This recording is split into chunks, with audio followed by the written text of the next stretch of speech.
Hello, Singaporeans. Everyone is talking about inflation, rising prices.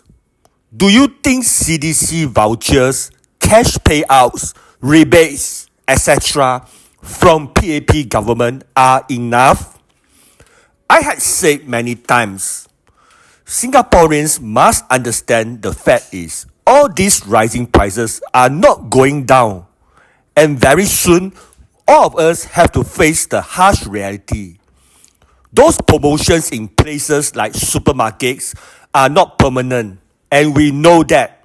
And also, those discounted prices are not those prices that you used to pay just a few years ago. We must know this clearly. We really need to get to the root of the problem and solve it.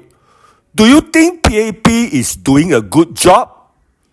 I know there are some who are die-hard supporters of LKY and PAP, but we must understand we can't support PAP forever because of Lee Kuan Yew. Today's PAP is not LKY. We have to be very clear about it. To put it simple, inflation occurs when spending on goods and services outstrips their production. Prices can rise because of supply constraints that increase the cost of producing goods and offering services, or because consumers enjoying the benefits of a booming economy are spending their excess cash faster than producers can increase production. Inflation is often caused by some combination of these two factors.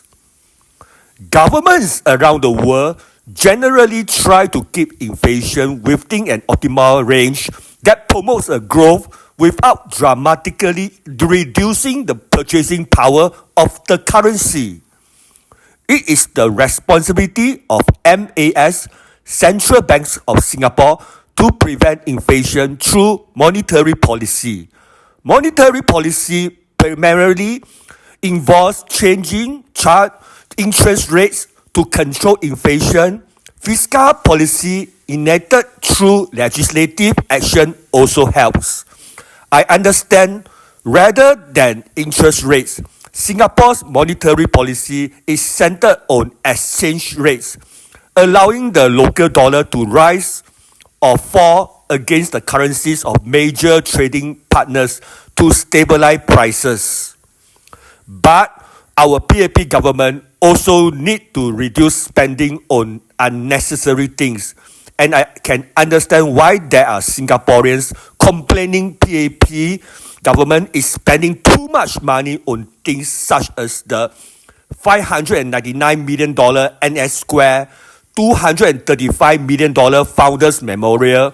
We must know the reduce in spending can lower demand and help to reduce prices and thus reduce inflation. I think this is the problem when PAP is the majority in parliament. Own self check own self. Do you think this is healthy? We can increase taxes without hurting ordinary Singaporeans to help reduce inflation. Singapore should introduce wealth tax on the rich, increase tax on corporate profits. We must understand taxes on high-income earners and corporate profits will certainly help ease inflation. We shouldn't have GST at 9% to make our people suffer, especially Singapore's poor.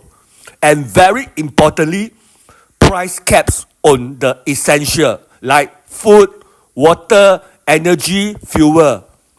Lastly, I would love to hear your thoughts. I am Puah from Red Dot United.